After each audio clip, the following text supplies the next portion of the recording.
जी ने बख्शिश की आदि काल तो ही जो आप जी पुराने स्रोत वाचोगे ना, पुराने ग्रंथ वाचोगे, आदि काल तो तीन चीज़ों के डिसीजन के नाल वॉच के नाल असी डिसीजन लेंदे सी कि ये मनुख किस तरह का। साडे पुराने बजुर्ग भी ये गल कहते सी, आप जी नूं हुणे वो गल याद आ जाएगी जहन विच। पुराने समय च कहते सी कि जे किसी मनुख की परसनैलिटी नूं वाचना होवे, उहदे बारे पता लाना होए साइकोलॉजिकली कि ये किस तरह का है, कहते तीन चीज़ां देखणियां चाहिदियां ने। ये फारसी स्रोतां दे विच ये गल्लां लिखियां ने जिहड़ियां पुराने समय तो बहुत उगियां सभ्यतावां सी ना, उन्हां दे दार्शनिकां ने। वो चीज़ फिर हौली हौली हिंदुस्तान तक भी पहुंची क्योंकि उन्होंने इत्थे राज किया मुगलों ने। वो कहते तीन चीज़ों का तुसी ध्यान रखो, फिर उस मनुख की शख्सियत बारे पता लगता, परसनैलिटी बारे पता लगता। खैर अज जो परसनैलिटी वर्ड है ना, असी एक कली सिर्फ देखने नूं परसनैलिटी मान लिया, पर वो एक हिस्सा है परसनैलिटी का, वो बड़ियां चीज़ां काउंट करदियां ने। कहते तीन चीज़ां किहड़ियां ने, कहते सब तो पहला उहदी रफ्तार देखो, दूसरे नंबर ते उहदी गुफ्तार देखो, तीसरे ते उहदी दस्तार देखो। ये फारसी दे विच मुसलमान वीरां दे स्रोत ने। कहते तीन चीज़ां देखो, कहते किहड़ियां, कहते पहले उहदी रफ्तार देखो, उहदा चाल चलन देखो कि उस सोसाइटी च किस तरह विचरदा, उहदा कारोबार किस तरह का, किहड़ी रफ्तार नाल चल रहा उहदा जीवन, किन्नी को तरक्की कर रहा, हुण तक इन्ने समय च उन्हें किन्नी तरक्की की। कहते दूसरी उहदी गुफ्तार वेखो, गुफ्तार दे अर्थ ने गुफ्तगू करनी, यानी गलबात करनी। उहदी गलबात करन दा तरीका की है, ढंग तरीका की है।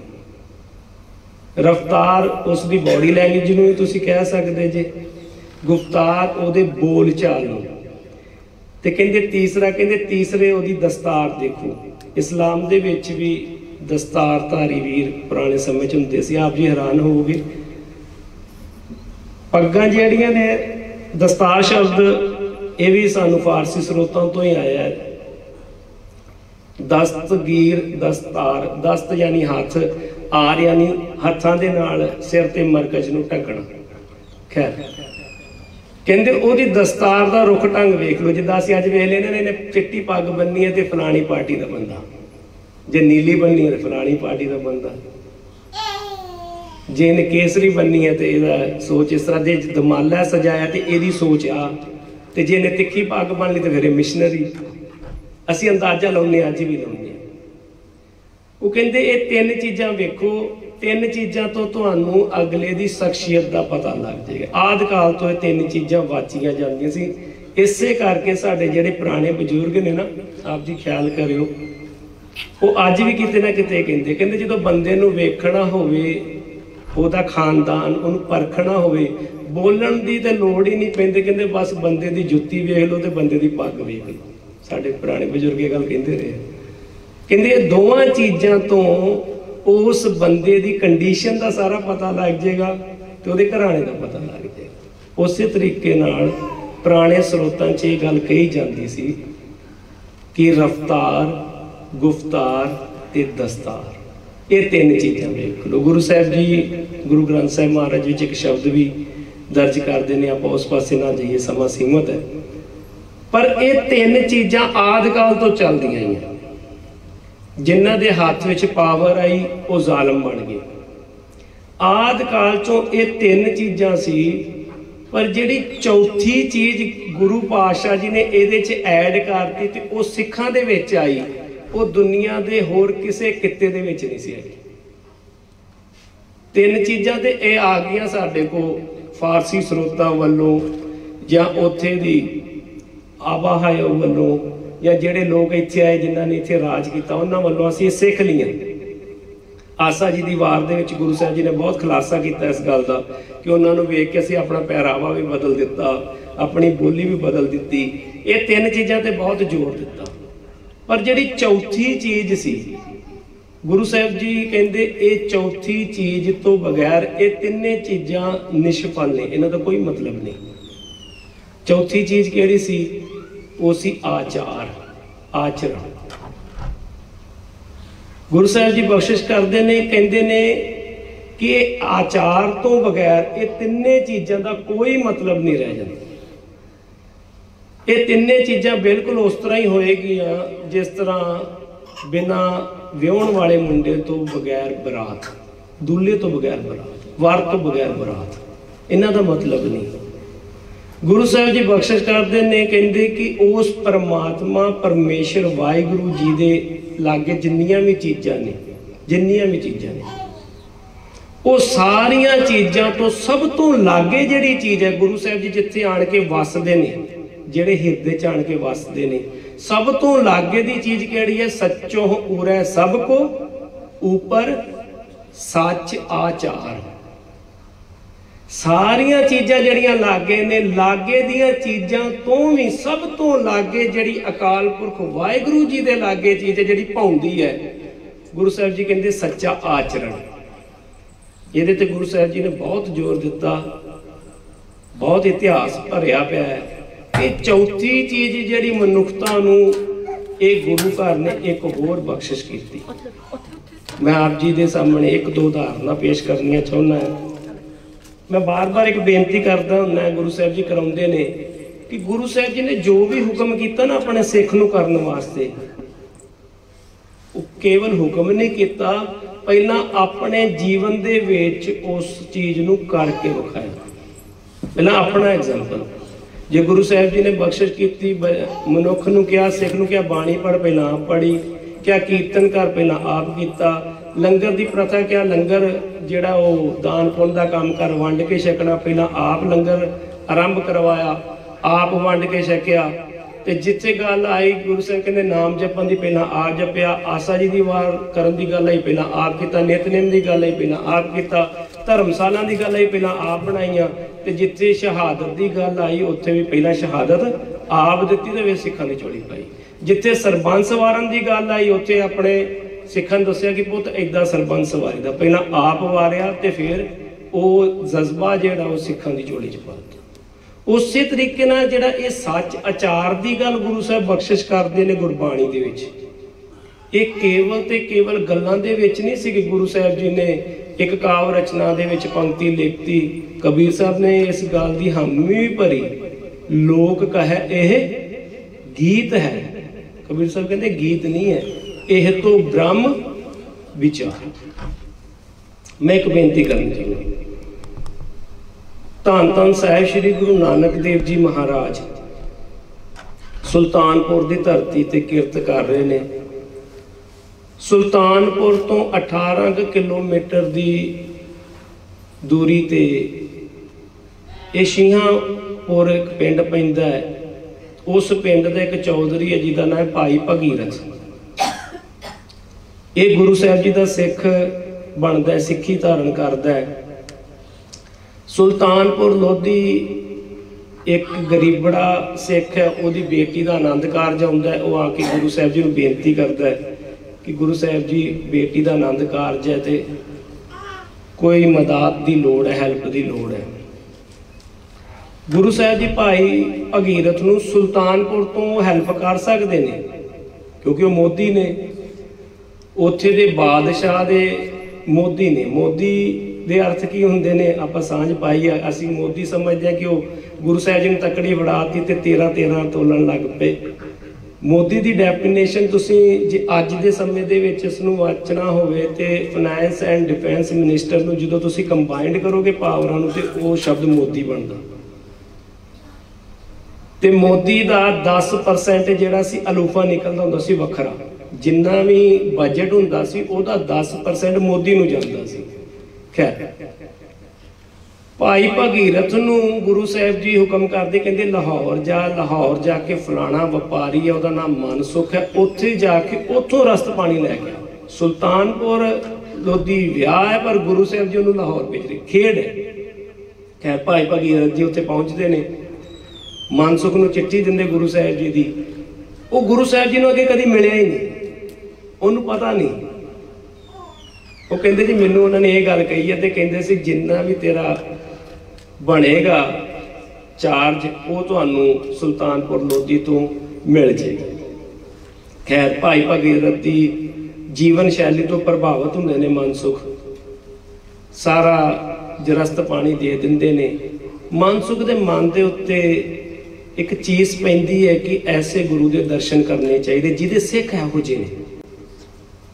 ਭਾਈ ਭਗੀਰਥ ਲਾਹੌਰ ਤੋਂ ਤੁਰ ਕੇ ਸਫ਼ਰ ਕਰਕੇ ਸੁਲਤਾਨਪੁਰ ਲੋਧੀ ਪਹੁੰਚਦੇ ਨੇ ਤੇ ਰਾਹ 'ਚ ਇਹ ਸੋਚਦੇ ਨੇ, ਕਹਿੰਦੇ ਮੈਂ ਗੁਰੂ ਤਾਂ ਧਾਰਨ ਕਰਾਂਗਾ ਜੇ ਮੰਨੇ ਪਰ ਮੰਨੇ। ਪਹੁੰਚੇ ਪੀਰ ਵਾਲੀ ਨੇ, ਮੈਂ ਗੁਰੂ ਤਾਂ ਧਾਰਨ ਕਰਾਂਗਾ ਕਿ ਜੇ ਮੈਂ ਜਾਵਾਂ, ਜਦੋਂ ਮੈਂ ਪਹੁੰਚਾਂ ਗੁਰੂ ਦੇ ਸਨਮੁਖ ਤੇ ਮੇਰੇ ਨਾਂ ਦੇ ਨਾਲ ਨਾਂ ਲੈ ਕੇ ਆਵਾਜ਼ ਮਾਰੇ। ਕਿੰਤੂ ਪਰੰਤੂ ਜਿੱਥੇ ਮਰਜ਼ੀ ਹੋ ਸਕਦਾ, ਬੜਾ ਕਿੰਤੂ ਪਰੰਤੂ ਕਰ ਸਕਦੇ ਅਸੀਂ, ਅੱਜ ਵੀ ਕਰਦੇ। ਅਸੀਂ ਸਾਇੰਟੀਫਿਕ ਗੱਲਾਂ ਬੜੀਆਂ ਕਰਦੇ ਹਾਂ ਸਾਇੰਸ ਦੇ ਆਧਾਰ ਤੇ। ਮੈਂ ਇੱਕ ਬੇਨਤੀ ਕਰਾਂ, ਸਵੇਰੇ ਨਿਤਨੇਮ ਗੁਰੂ ਸਾਹਿਬ ਕਰਵਾ ਰਹੇ ਸੀ, ਸਿੰਘਾਂ ਨੂੰ ਹਾਜ਼ਰੀ ਭਰ ਰਹੇ ਸੀ ਤੇ ਆਨੰਦ ਸਾਹਿਬ ਦੀ ਬਾਣੀ ਆਈ।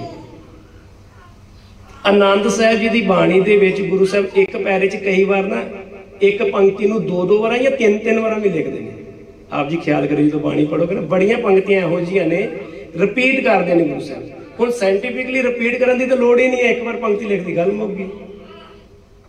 ਜਿਹਨੂੰ ਸਾਇੰਸ ਦੇ ਆਧਾਰ ਨਾਲ ਲਈਏ ਤੇ ਇੱਕ ਵਾਰ ਲਿਖਦਾ ਗੱਲ ਮੁੱਕ ਗਈ। ਹਾਂਜੀ ਵਾਹਿਗੁਰੂ ਲਿਖਿਆ, ਵਾਹਿਗੁਰੂ ਖਤਮ ਹੋ ਗਿਆ, ਬਸ ਦੂਜੀ ਵਾਰ ਲਿਖਣ ਦੀ ਕੀ ਲੋੜ ਹੈ। ਆਨੰਦ ਸਭ ਕੋ ਕਹੈ, ਆਨੰਦ ਗੁਰੂ ਤੇ ਜਾਣਿਆ, ਜਾਣਿਆ ਆਨੰਦ ਗੁਰ ਕਿਰਪਾ ਕੀਨੀ। ਇੱਕ ਵਾਰ ਲਿਖਣ ਦੀ ਲੋੜ ਹੈ, ਬਾਰ-ਬਾਰ ਲਿਖਣ ਦੀ ਲੋੜ ਨਹੀਂ ਸਾਇੰਟੀਫਿਕ ਦਾ। ਸੋ ਪਹੁੰਚ ਜਾਂਦਾ ਹੈ, ਜਦੋਂ ਗੁਰੂ ਸਾਹਿਬ ਜੀ ਦੇ ਸਨਮੁਖ ਖਲੋਂਦਾ ਹੈ, ਨਮਸਕਾਰ ਕਰਦਾ ਹੈ। ਗੁਰੂ ਸਾਹਿਬ ਜੀ ਕਹਿੰਦੇ, ਭਾਈ ਮਨਸੁਖ, ਨਾਮ ਦਾ ਹੀ ਮਨ ਸੁਖ ਹੈ ਕਿ ਕਦੀ ਮਨ ਦਾ ਸੁਖ ਪ੍ਰਾਪਤ ਵੀ ਕੀਤਾ। ਇੰਨੀ ਗੱਲ ਸੁਣਦਾ ਉਸੇ ਵੇਲੇ ਗੁਰੂ ਸਾਹਿਬ ਜੀ ਦੇ ਚਰਨਾਂ ਤੇ ਡਿੱਗ ਜਾਂਦਾ ਹੈ, ਨਮਸਕਾਰ ਕਰਦਾ ਹੈ, ਸਿੱਖੀ ਧਾਰਨ ਕਰਦਾ ਹੈ। ਇਹ ਮਨਸੁਖ ਬਹੁਤ ਵੱਡਾ ਵਪਾਰੀ ਸੀ, ਪਰ ਇਹਨੇ ਮਾਨੀ ਮਨ 'ਚ ਸਿੱਖ ਦੇ ਕਿਰਦਾਰ ਨੂੰ ਵੇਖ ਕੇ, ਸਿੱਖ ਦੇ ਆਚਰਣ ਨੂੰ ਵੇਖ ਕੇ ਸਿੱਖੀ ਧਾਰਨ ਕਰ ਲਈ। ਗੁਰੂ ਨਾਨਕ ਪਾਤਸ਼ਾਹ ਨੂੰ ਹਜੇ ਮਿਲਿਆ ਨਹੀਂ ਸੀ। ਗੁਰੂ ਸਾਹਿਬ ਇੰਨਾ ਜ਼ੋਰ ਦਿੰਦੇ ਸੀ ਤੇ ਗੁਰੂ ਸਾਹਿਬ ਜੀ ਦਾ ਤੇ ਗੁਰੂ ਕੇ ਸਿੱਖਾਂ ਦਾ ਆਚਰਣ ਇੰਨਾ ਉੱਚਾ ਸੁੱਚਾ ਸੀ। ਹੁਣ ਇਹ ਭਾਈ ਮਨਸੁਖ ਜਿਹੜਾ ਵਪਾਰ ਕਰਦਾ, ਉਸ ਵੇਲੇ ਇਹਦੇ ਪਾਣੀ ਦੇ ਜਹਾਜ਼ ਨੇ, ਜਿੱਦਾਂ ਭਾਈ ਮੱਖਣ ਸ਼ਾਹ ਲੁਬਾਣਾ ਜੀ ਦੇ ਪਰਿਵਾਰ ਦੇ ਜਹਾਜ਼ ਸੀ। ਇਹ ਆਪੋ ਚ ਹੁੰਦੀ ਇਹਨਾਂ ਦੀ ਵਾਕਬੀਅਤ ਵੀ ਸੀ, ਇਹਨਾਂ ਦੇ ਥਰੂ ਹੀ ਫਿਰ ਉਹਨਾਂ ਦਾ ਪਰਿਵਾਰ ਜਿਹੜਾ ਸਿੱਖੀ ਵਿੱਚ ਆਇਆ। ਪਿਛਲੇ ਸਮੇਂ 'ਚ ਆਪਾਂ ਵਿਚਾਰ ਕੀਤੀ ਸੀ। ਹੁਣ ਇਹ ਰਾਏ ਬਗਾਏ ਦੂਜੇ ਦੇਸ਼ਾਂ ਤੇ ਵੀ ਵਪਾਰ ਕਰਨ ਜਾਂਦੇ ਨੇ ਪਾਣੀ ਵਾਲੇ ਜਹਾਜ਼ਾਂ ਦੇ ਤਹਿਤ। ਆਪ ਜੀ ਨੂੰ ਪਤਾ ਹੀ ਹੈ ਕਿ ਜਿੰਨੇ ਵੀ ਸਮੁੰਦਰ ਦੇ ਕਿਨਾਰੇ ਦੇਸ਼, ਉੱਥੇ ਵਪਾਰ ਇਹਨਾਂ ਦਾ ਚੱਲਦਾ ਹੈ। ਇਹ ਭਾਈ ਮਨਸੁਖ ਜੀ ਸ਼੍ਰੀਲੰਕਾ ਪਹੁੰਚਦੇ ਨੇ ਵਪਾਰ ਕਰਨ ਵਾਸਤੇ। ਉੱਥੇ ਵੀ ਘਟਨਾ ਵਾਪਰਦੀ। ਆਪ ਜੀ ਬੜੇ ਸੂਝਵਾਨ ਨੂੰ ਸਾਖੀ ਦਾ ਪਤਾ ਹੋਏਗਾ, ਆਪਾਂ ਉਸ ਪਾਸੇ ਨਾ ਜਾਈਏ। ਉੱਥੇ ਦਾ ਰਾਜਾ ਭਾਈ ਮਨਸੁਖ ਦੇ ਆਚਰਣ ਨੂੰ ਵੇਖ ਕੇ, ਕਿਰਦਾਰ ਨੂੰ ਵੇਖ ਕੇ ਸਿੱਖੀ ਧਾਰਨ ਕਰ ਲੈਂਦਾ, ਪਰ ਗੁਰੂ ਨਾਨਕ ਪਾਤਸ਼ਾਹ ਦੇ ਦਰਸ਼ਨ ਉਹਨੇ ਵੀ ਨਹੀਂ ਕੀਤੇ। ਭਾਈ ਭਗੀਰਥ ਨੂੰ ਵੇਖ ਕੇ ਭਾਈ ਮਨਸੁਖ ਜੀ ਸਿੱਖੀ ਧਾਰਨ ਕਰਦੇ ਆ, ਗੁਰੂ ਸਾਹਿਬ ਜੀ ਨੂੰ ਨਹੀਂ ਵੇਖਿਆ, ਬਾਅਦ ਚੋਂ ਦਰਸ਼ਨ ਹੁੰਦੇ ਨੇ। ਇਹਨਾਂ ਦਾ ਵੀ ਆਚਰਣ ਇੰਨਾ ਉੱਚਾ ਸੁੱਚਾ ਕਿ ਉਹਨਾਂ ਦੇ ਆਚਰਣ ਨੂੰ ਵੇਖ ਕੇ ਸ਼੍ਰੀਲੰਕਾ ਦਾ ਰਾਜਾ, ਜਿਹਦਾ ਨਾਂ ਇਤਿਹਾਸ ਦੇ ਵਿੱਚ ਰਾਜਾ ਸ਼ਿਵਨਾਬ ਆਇਆ, ਉਹ ਸਿੱਖੀ ਧਾਰਨ ਕਰਦੇ। ਇਹਨਾਂ ਨੂੰ ਵੇਖ ਕੇ ਉਹ ਇਹਨਾਂ ਨੂੰ ਕਹਿੰਦਾ ਕਿ ਤੁਸੀਂ ਮੇਰੇ ਗੁਰੂ ਬਣ ਜਾਓ। ਕਹਿੰਦਾ ਨਹੀਂ, ਮੈਂ ਤੇ ਆਪ ਸਿੱਖ। ਕਹਿੰਦੇ ਕਿਹਦੇ ਸਿੱਖ? ਕਹਿੰਦੇ ਬਾਬਾ ਨਾਨਕ ਦਾ। ਉਹ ਕਹਿੰਦੇ ਫਿਰ ਮੈਨੂੰ ਵੀ ਬਣਾ ਦਿਓ। ਕਹਿੰਦੇ ਤੂੰ ਬਣ ਗਿਆ। ਕਹਿੰਦੇ ਮੈਂ ਦਰਸ਼ਨ ਕਰਨੇ। ਕਹਿੰਦੇ ਤੂੰ ਮਨ ਵਿੱਚ ਅਰਦਾਸਾਂ ਕਰ, ਆਪੇ ਆਣ ਕੇ ਤੈਨੂੰ ਦਰਸ਼ਨ ਦੇਣਗੇ। ਇਹ ਭਾਈ ਮਨਸੁਖ ਦੇ ਕੋਲ ਨੇ। ਹੁਣ ਉਸ ਦਿਨ ਤੋਂ ਰਾਜਾ ਸ਼ਿਵਨਾਬ ਜਿਹੜਾ ਹੈ ਗੁਰੂ ਘਰ ਦਾ ਮੁਰੀਦ ਹੁੰਦਾ ਹੈ, ਗੁਰੂ ਸਾਹਿਬ ਜੀ ਦੀ ਯਾਦ ਦੇ ਵਿੱਚ ਸਿਮਰਨ ਵਿੱਚ ਲੱਗ ਜਾਂਦਾ ਹੈ। ਇਸ ਗੱਲ ਦੀ ਚਰਚਾ ਸਾਰੇ ਸ਼੍ਰੀਲੰਕਾ ਵਿੱਚ ਫੈਲ ਜਾਂਦੀ ਹੈ ਕਿ ਰਾਜਾ ਸ਼ਿਵਨਾਬ ਜਿਹੜਾ ਹੈ ਇਹ ਬਾਬੇ ਨਾਨਕ ਦਾ ਸਿੱਖ ਬਣ ਗਿਆ ਤੇ ਹੁਣ ਭਗਤੀ ਵਾਲੇ ਪਾਸੇ ਲੱਗ ਗਿਆ। ਪਰ ਗੁਰੂ ਨਾਨਕ ਪਾਤਸ਼ਾਹ ਮਹਾਰਾਜ ਜੀ ਨੇ ਮਿਲਿਆ ਨਹੀਂ ਨਾ, ਇਹਨੇ ਦਰਸ਼ਨ ਕੀਤੇ ਸੀ ਉਸ ਵੇਲੇ। ਸੋ ਰਾਹੇ ਬਗਾਏ ਬੜੇ ਸਾਧੂ, ਬਾੜੇ ਸੰਤ, ਬੜੇ ਪੀਰ ਜਿਹੜੇ ਸੀ ਨਾ ਇਹਦੇ ਕੋਲ ਆਉਂਦੇ ਸੀ ਤੇ ਉੱਥੇ ਇਹਨੂੰ ਲੁੱਟਦੇ ਸੀ। ਅੱਜ ਵੀ ਧਰਮ ਦੇ ਨਾਂ ਤੇ ਬੜੀ ਲੁੱਟ ਖਸੁੱਟ ਹੁੰਦੀ ਹੈ, ਦੋਵੇਂ ਪਾਸੇ ਨੇ।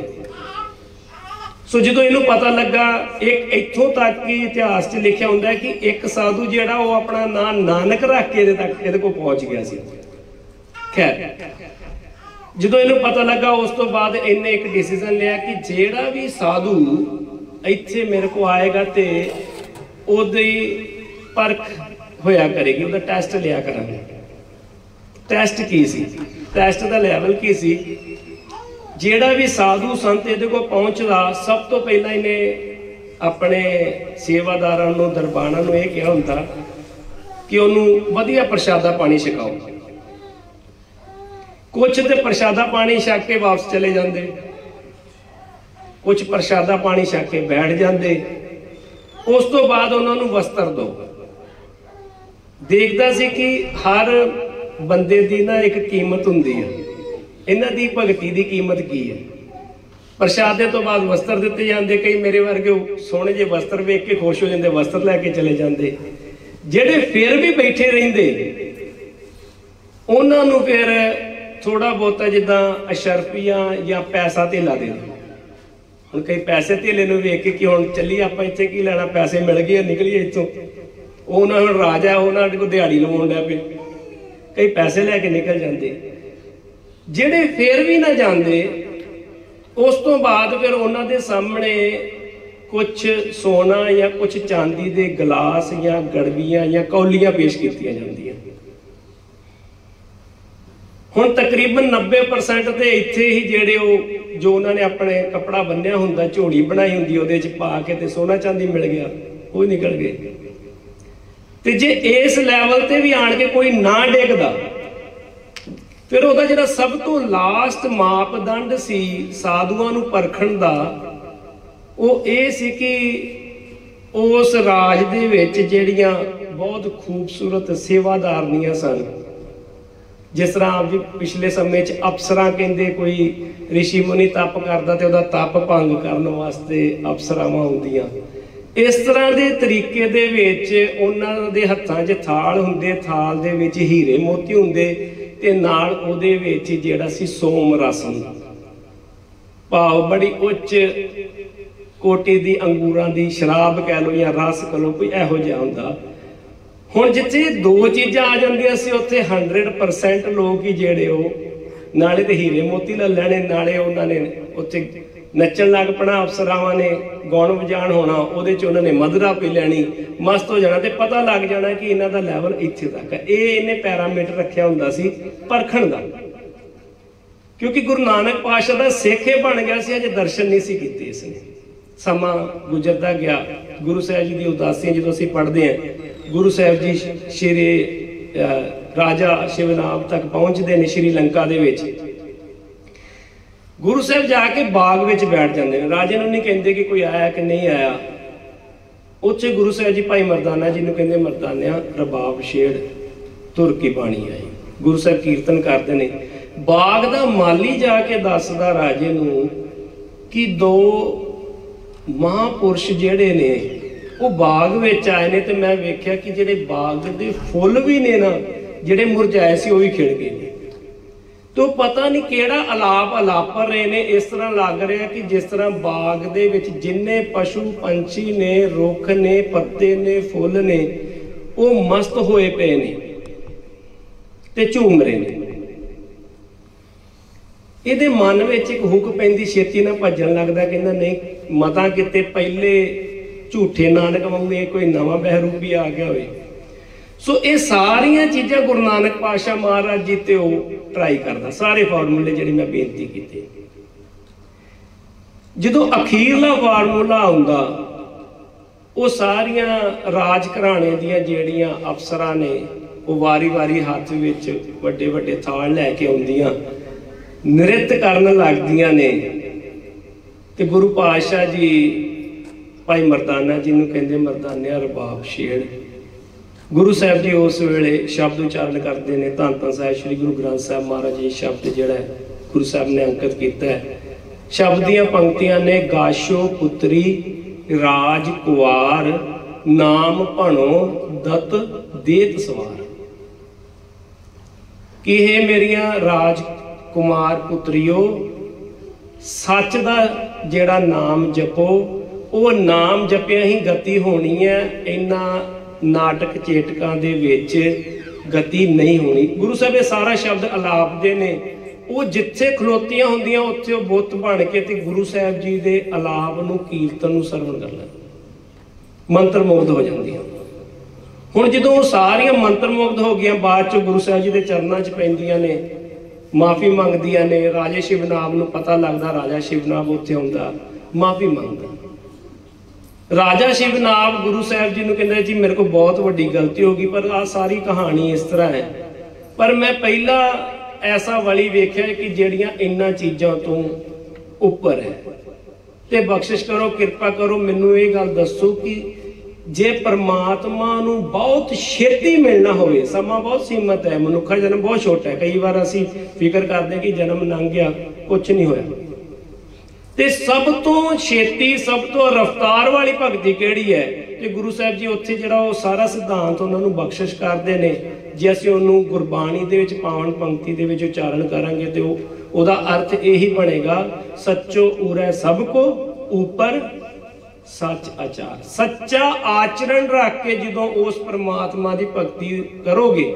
ਹੁਣ ਇਹਦੀ ਵਿਆਖਿਆ ਜਿਹੜੀ ਦਸਮ ਗ੍ਰੰਥ 'ਚ ਗੁਰੂ ਸਾਹਿਬ ਜੀ ਕਰਦੇ ਨੇ ਕਿ ਤੁਸੀਂ ਜਿੰਨੀ ਮਰਜ਼ੀ ਭਗਤੀ ਕਰ ਲਓ, ਪਰ ਅਖੀਰ ਤੇ ਆਣ ਕੇ ਲਾਸਟ ਜਿਹੜਾ ਟੈਸਟ ਹੈ ਨਾ, ਇਹ ਕਾਮ ਦਾ, ਕਾਮਨਾ ਦਾ ਤੇ ਕਾਮਨੀ ਦਾ ਹੁੰਦਾ, ਜਿੱਥੇ ਤਕਰੀਬਨ 99.99% ਸਾਰੇ ਡੋਲ ਜਾਂਦੇ, ਵੱਡੇ ਤੋਂ ਵੱਡੇ ਭਗਤ। ਆਪ ਜੀ ਨੇ ਪੜ੍ਹਿਆ ਪਿਛਲੇ ਸਰੋਤਾਂ 'ਚ। ਸੋ ਇੱਥੋਂ ਗੁਰੂ ਸਾਹਿਬ ਜੀ ਨੇ ਕੇਵਲ ਸਾਨੂੰ ਨਹੀਂ ਕਿਹਾ ਕਿ ਸੱਚੋ ਉਰੇ ਸਭ ਕੋ, ਪਹਿਲਾਂ ਆਪਣੇ ਜੀਵਨ ਵਿੱਚ ਕਰਕੇ ਵਿਖਾ ਲਿਆ। ਦੂਸਰੀ ਬੇਨਤੀ, ਹੁਣ ਇਹੀ ਗੁਣ ਜਿਹੜਾ ਗੁਰੂ ਘਰ ਦੇ ਵਿੱਚ ਗੁਰੂ ਸਾਹਿਬ ਜੀ ਨੇ ਪਹਿਲਾਂ ਆਪ ਆਪਣੇ ਉੱਤੇ ਟਿਕਾ ਕੇ ਗੁਰਸਿੱਖਾਂ ਨੂੰ ਦੱਸਿਆ। ਗੁਰੂ ਸਾਹਿਬ ਜੀ ਦੀ 6ਵੀਂ ਜੋਤ ਧੰਨ ਧੰਨ ਸਾਹਿਬ ਸ੍ਰੀ ਗੁਰੂ ਹਰਗੋਬਿੰਦ ਸਾਹਿਬ ਜੀ ਮਹਾਰਾਜ ਗਵਾਲੀਅਰ ਦੇ ਕਿਲੇ ਦੇ ਵਿੱਚ ਨੇ। ਜਹਾਂਗੀਰ ਨੂੰ ਆਪਣੀ ਭੁੱਲ ਦਾ ਪਤਾ ਲੱਗਦਾ, ਹੱਥ ਜੋੜ ਕੇ ਮਾਫੀ ਮੰਗਦੇ ਨੇ। ਉਸ ਤੋਂ ਬਾਅਦ ਗੁਰੂ ਸਾਹਿਬ ਜੀ ਨਾਲ ਕਈ ਮਹੀਨੇ ਫਿਰ ਇਕੱਠੇ ਸਫ਼ਰ ਤੇ ਰਹੇ।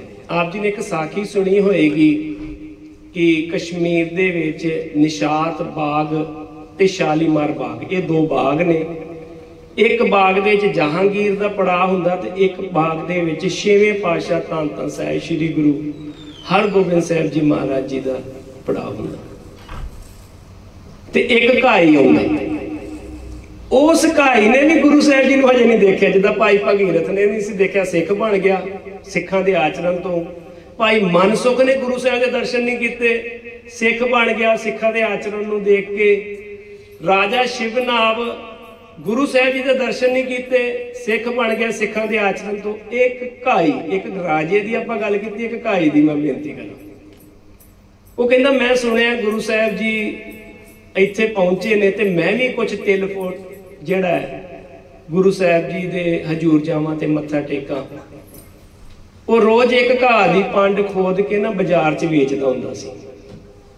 ਉਸ ਦਿਨ ਉਹਨੇ 2 ਪੰਡਾਂ ਖੋਦੀਆਂ, ਇੱਕ ਪੰਡ ਨੂੰ ਵੇਚ ਕੇ ਕੁਝ ਟਕਾ ਉਹਨੇ ਕਮਾਇਆ ਤੇ ਦੂਜੀ ਪੰਡ ਸਿਰ ਤੇ ਚੁੱਕ ਕੇ ਉਹ ਸ਼ਾਲੀਮਾਰ ਬਾਗ ਦੇ ਪਹੁੰਚ ਗਿਆ। ਉਹਨੇ ਕਿਸੇ ਨੂੰ ਉੱਥੇ ਪੁੱਛਿਆ, ਕਹਿੰਦੇ ਪਾਤਸ਼ਾਹ ਕਿੱਥੇ ਹੈ? ਉਹ ਕਹਿੰਦੇ ਸੱਚੇ ਪਾਤਸ਼ਾਹ ਕਿੱਥੇ ਨੇ? ਉਹ ਕਹਿੰਦੇ ਆਹ ਟੈਂਟ ਹੈ, ਕਿਉਂਕਿ ਉਦੋਂ ਜਹਾਂਗੀਰ ਨੂੰ ਵੀ ਪਾਤਸ਼ਾਹ ਕਹਿੰਦੇ ਸੀ, ਉਹ ਬਾਦਸ਼ਾਹ ਸੀ। ਜਦੋਂ ਉੱਥੇ ਗਿਆ ਉਹਨੇ ਘਾਹ ਦੀ ਪੰਡ ਰੱਖੀ, ਮੱਥਾ ਟੇਕਿਆ ਤੇ ਹੱਥ ਜੋੜ ਕੇ ਬੇਨਤੀ ਕਰਦਾ, ਕਹਿੰਦੇ ਸੱਚੇ ਪਾਤਸ਼ਾਹ ਮੈਂ ਤੁਹਾਡਾ ਗਰੀਬ ਬੜਾ ਸਿੱਖ ਹਾਂ, ਮੈਂ ਤੁਹਾਡੀਆਂ ਬੜੀਆਂ ਉਸਤਤਾਂ ਸੁਣੀਆਂ ਨੇ ਤੇ ਆ ਮੈਂ ਤੁਹਾਡੇ ਘੋੜਿਆਂ ਵਾਸਤੇ ਨਾ ਪੰਡ, ਘਾਹ ਦੀ ਪੰਡ ਲੈ ਕੇ ਆ ਤੇ ਮੇਰੇ ਗਰੀਬ ਵੱਲੋਂ ਇਹ ਪ੍ਰਵਾਨ ਕਰਿਓ ਤੇ ਕਿਰਪਾ ਕਰਿਓ, ਆਪਣਾ ਮੇਰ ਭਰਿਆ ਹੱਥ ਰੱਖ ਕੇ ਨਾ ਮੇਰਾ ਆਉਣਾ ਜਾਣਾ 84 ਕੱਢ ਦੇ। ਜਹਾਂਗੀਰ ਵੇਖ ਕੇ ਬੜਾ ਹੈਰਾਨ ਹੁੰਦਾ। ਉਹ ਸਿੱਖ ਨੂੰ ਕਹਿੰਦਾ ਸਿੱਖਾ ਮੈਂ ਪਾਤਸ਼ਾਹ ਜ਼ਰੂਰ ਹਾਂ, ਪਰ ਮੈਂ ਤੇਰਾ ਸੱਚਾ ਪਾਤਸ਼ਾਹ ਨਹੀਂ।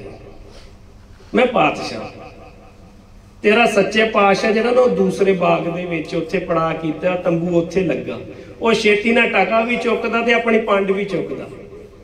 ਜਹਾਂਗੀਰ ਕਹਿੰਦਾ ਇਹ ਹਾਨੀ ਹੈ, ਕਿਉਂਕਿ ਇਸ ਦਰਬਾਰ 'ਚ ਬਾਦਸ਼ਾਹ ਨੂੰ ਲੋਕ ਚੀਜ਼ਾਾਂ ਦੇਣ ਆਉਂਦੇ ਨੇ। ਦਰਬਾਰ ਵਿੱਚੋਂ ਜੇ ਕੋਈ ਹੁਣ ਚੁੱਕ ਕੇ ਲੈ ਜਾਵੇ ਮੇਰੀ ਹਾਨੀ। ਉਹ ਕਹਿੰਦਾ ਇੱਥੇ ਇਹਨੂੰ ਘਾਹ ਨੂੰ ਰੱਖ ਦੇ, ਇਹਦਾ ਤੈਨੂੰ ਜਿੰਨਾ ਮੁੱਲ ਚਾਹੀਦਾ ਮੈਂ ਤੈਨੂੰ ਦੇ ਦੇਣਾ, 10 ਟਕੇ ਦੇ ਦੇਣਾ। ਕਹਿੰਦਾ ਨਹੀਂ ਚਾਹੀਦੇ। ਕਹਿੰਦਾ 100 ਟਕੇ ਦੇ ਦੇਣਾ। ਕਹਿੰਦਾ ਨਹੀਂ ਚਾਹੀਦੇ। ਕਹਿੰਦਾ 1000 ਟਕੇ ਲੈ ਲਾ, ਗੁਰੂ ਸਾਹਿਬ ਦੇ ਦਰਬਾਰ ਦੇ ਵਿੱਚ 1000 ਟਕੇ ਚੜਾ ਦੀ। ਕਹਿੰਦਾ ਗੱਲ ਟਕਿਆਂ ਦੀ ਨਹੀਂ ਹੈ ਜਹਾਂਗੀਰ, ਗੱਲ ਮੇਰੀ ਭਾਵਨਾ ਦੀ ਹੈ। ਇਹ ਮੈਂ ਭਾਵਨਾ ਦੇ ਨਾਲ एक एक घाह का बूटा इस तरीके ना चुनिया कि गुरु के घोड़े खाणगे, तेरे टके नहीं खाने। सो ये घाह की पंड तो गुरु के घर च जाएगी। जहांगीर बड़ा फील करता इस गल नूं। खैर वो पंड चुक के दूजे थां ते पहुंचदा जिथे गुरु साहिब जी का दरबार लगा। पंड रख के सब तो पहला पता की कहंदा, कहंदा गुरु साहिब जी सब तो पहला तो मैनूं मुआफी बख्शो, मैं भुलेखे दे नाल ये सीस जिहड़ा किसी दे अगे नवाया भुलेखे दे नाल है, मैनूं पता नहीं सी वो होएगा पातशाह। सानू पातशाहां नाल कोई मतलब नहीं, सानू ते मतलब है सच्चे पातशाह। गुरु साहब बड़े खुश होंदे ने। गुरु साहब गाड़ी फिर वो अरदास करदा, जहांगीर सारा कुछ देख रहा है। गुरु साहब बड़े खुश होंदे ने, हाथ जोड़ के कहंदे कहंदे सच्चे पातशाह कृपा करो, मेरे आउणा जाना कट दो, 84 कट दो। गुरु साहब मुस्कुराउंदे ने, कहंदे गुरु गुरु जपया करो, गुरु साहब कृपा करने। हुण जहांगीर कहंदा कहंदा दर किहो जिहा जिथे एक घाह दी पंड दे नाल 84 कट्टी जा रही है, जिथे एक बादशाह नूं फिकर है कि मरण तो बाद मेरा की होएगा। औरंगजेब ने अपना वो सिकशनामा लिखिया, वो तुसीं पढ़ सकदे जे। जहांगीर दे मन च गल वजदी किते ना किते।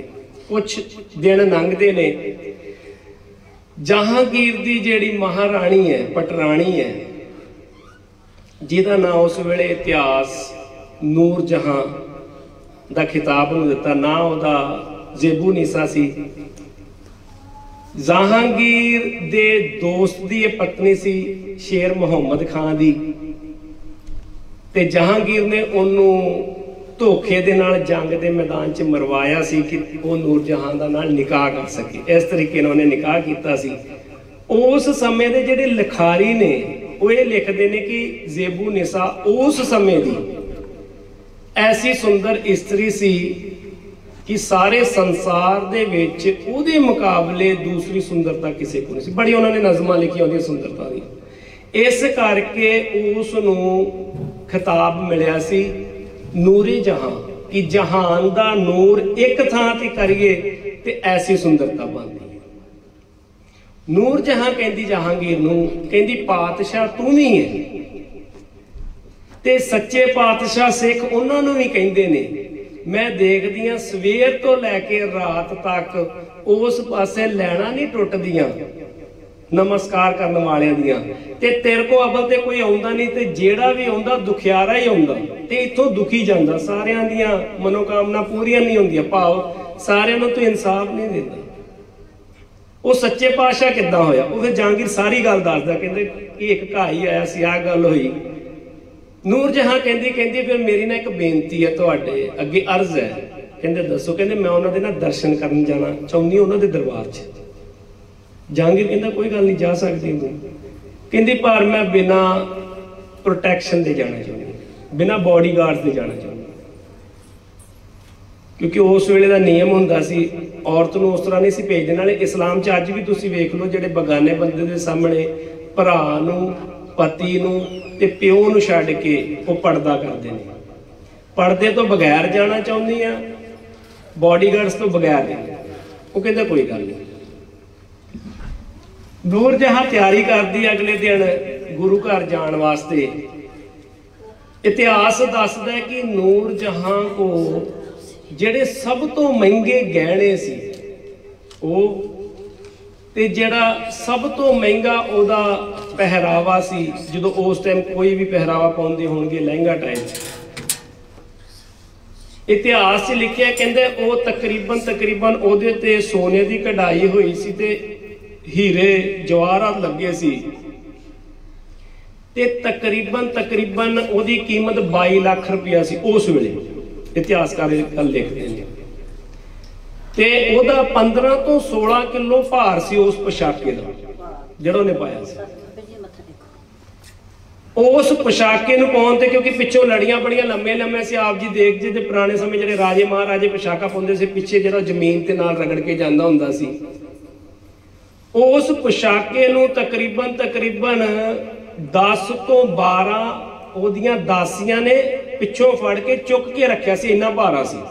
ਕਹਿਣ ਦਾ ਭਾਵ ਇਹ ਸਭ ਤੋਂ ਵਧੀਆ ਪੋਸ਼ਾਕਾ ਜਿਹੜਾ ਸੀ ਉਹਦੇ ਕੋਲ सब तो वधिया जिहड़े गहने सी उहदे कोल, जो कुछ वो हाव भाव कर सकती सी उन्हें सारा अपना उस तरह करके गुरु दरबार विच जदों गए, गुरु साहब जी के सन्मुख बैठी नमस्कार करने वास्ते, तो गुरु साहब जी ने कोई विशेष ध्यान नहीं दिता। छेवें पातशाह गुरु महाराज जी ने थोड़ा चिर बहन तो बाद गुरु साहब जी नूर जहां कहंदी गुरु साहब जी आ गहने इन्ने दे ने, ये पोशाका इन्ने दा, इस तरीके नाल ये सारा सी जिहड़ा सुआंग रचिया है ते ये साडे ते सज रहा है। गुरु साहब कुछ नहीं कहते, चुप करके अखा मूंद के बैठे रहंदे ने। फिर दोबारा कहंदे गुरु साहब जी एक बार तुसी देखोगे तो मेरा मरण जम्मन जिहड़ा वो सफल हो जाएगा, पर अंदर जिहड़ी सुरत जिहड़ी है वो किसी होर पासे है। गुरु साहब कोई विशेष ध्यान नहीं। तीजी बार कहते गुरु साहब जी इन्ना ही दस दो कि ये मेरी सज दज किस तरह की लग रही है, मैं किस तरह की लग रही है।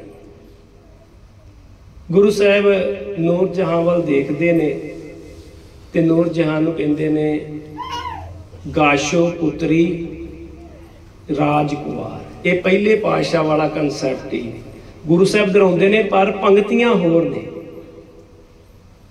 गुरु साहब कहंदे ने ऐसा साच शिंगार कर पुत्री तां पाए खुदाए, कि नूर जहां जिन्ना चेर तू आ शिंगार करन ते लाता, जे इन्ना ही समा तू उस परमात्मा की इबादत ते लाउंदी ना ते शायद तेनू परमात्मा मिल जाता। सच्चो ऊर है सबको ऊपर सच चार। ये घटना सी पढ़ते ना तो कोई इनू अहमियत नहीं दिंदे, पर आप जी हैरान हो गए जिदों दी ये घटना गुरु साहब शब्द की वरतते ने, ऐसा साच शिंगार कर पुत्री तां पाए खुदाए। ये मेरी पुत्री है, सच दा शिंगार कर जे रब नूं पाउणा चाहुंदी है।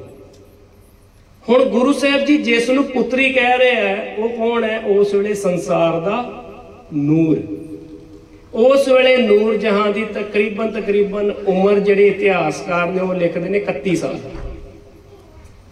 ते छेवें पातशाह धन धन साहिब श्री गुरु हरगोबिंद साहब जी महाराज जी की जिहड़ी उम्र है, कई इतिहासकार 25 साल तो 29 साल दे विच लिखते हैं। हुण छोटी उम्र का जिहड़ा मनुख है वो अपने वड्डी उम्र की आयु वाली लेडी जिहड़ी भार जवानी च उहनूं किहड़े शब्दां नाल संबोधन करदे ने? ऐसा सच शिंगार कर पुत्री सच्चो उरै सब। गुरु साहब जी कहते हैं जिदा आचरण सब तो उत्ते है ना, उहदी भगती बहुत छेती प्रवान होंदी। इसे तरीके नाल 10वें पातशाह वेले धन धन साहिब श्री गुरु गोबिंद सिंह जी महाराज वेले मुगलों का हल्ला हुंदा, सिख हल्ला करते हैं। हल्ले दे विच सिख जिहड़े ने मुगलों का साजो समान जंग दे विच जितदे ने ते ओह लै आउंदे ने। उहदे विच कुछ इस्त्रियां भी हुंदियां।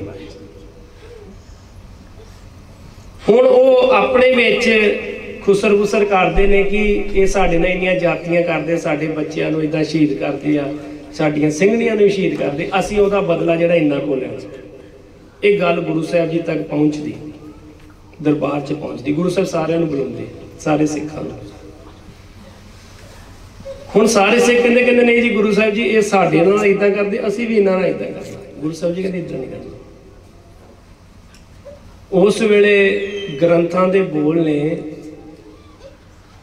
सुन सतगुर बोले तिस बेरे। ये सारी कथा वार्ता सुन के, सिंघां दी गल सुन के गुरु साहब जी सारिਆਂ ਨੂੰ ਕਹਿੰਦੇ ਨੇ, सारिਆਂ दी गल्लां सुन के कहते ने, सुन सतगुर बोले तिस बेरे हम ले जानो पंथ उचेरे। मैं अपने पंथ नूं बहुत उच्चियां खड़ना, इस करके ये जिहड़ी आचरणहीनता दी जिहड़ी मोरी है ना, मैं अपने पंथ च नहीं लगन देनी। इन्हां सारियां नूं तुसीं जिद्दां लिआए जे बा इज्जत भैणा करके ते उत्थे छड्ड के आओ। सच्चो उरै सब ऊपर सच अचार। अगली बेनती, बाबा बंदा सिंह जी बहादुर सरहंद नूं जितदे ने। असीं कहने जी सरहंद दी इट नाल इट खड़काउंदे। ये कई पॉजिटिव अर्थ भी आते हैं तो कई नैगेटिव भी आते हैं। प्रचारक कई बार पॉजिटिव अर्थ भी कर देंगे, कई बार नैगेटिव। पर जो सरहंद की फतेह होंगी, आप जी हैरान होवोगे, जो सरहंद की फतेह होंगी है, दो काम बाबा बंदा सिंह बहादुर जी करते हैं अपने सारे सिंघां नूं बुला के। बाबा बंदा सिंह बहादुर कहते एक गल याद रखियो, असी गुरु घर दे दोखियां नूं सोधना ते इस गल दी किसे नूं माफी नहीं होएगी। किहड़ी गल दी? कहते जो इस्त्री तन गहना होई ताको हाथ ना लावे कोई, पुरख पोशाक और सिर की पाग ताको कोई हाथ ना लाग। कहते पहली गल ये सुन लो मेरी, जेड़ी भी इस्त्री होएगी भावें दुश्मन दी, भावें अपनी, भावें बगानी, भावें पराई, ओनू हाथ नहीं, किसी ने टच नहीं करना। दूसरी गल, जेड़ा भी अपने घर का गहना उन्हें चुक लिया, रख लिया, पा लिया, ओदे तन तो गहना भी नहीं लाना ओदा, भावें वो गुरु घर दे दोखी होण, उन्हां दियां इस्त्रियां नूं भी हाथ नहीं लाउणा। ते नाल एक गल याद रखियो, असीं मैदाने जंग दे विच जूझदे हां, पर दुश्मन की पग भी सिर ते होवे, ओदी पग नहीं जे लाउणी। अपनी दस्तार ते गल ही छड्डो, सिख दी अपनी दस्तार दी, दुश्मन दी दस्तार दा भी इन्ना मान सम्मान करदा सिख।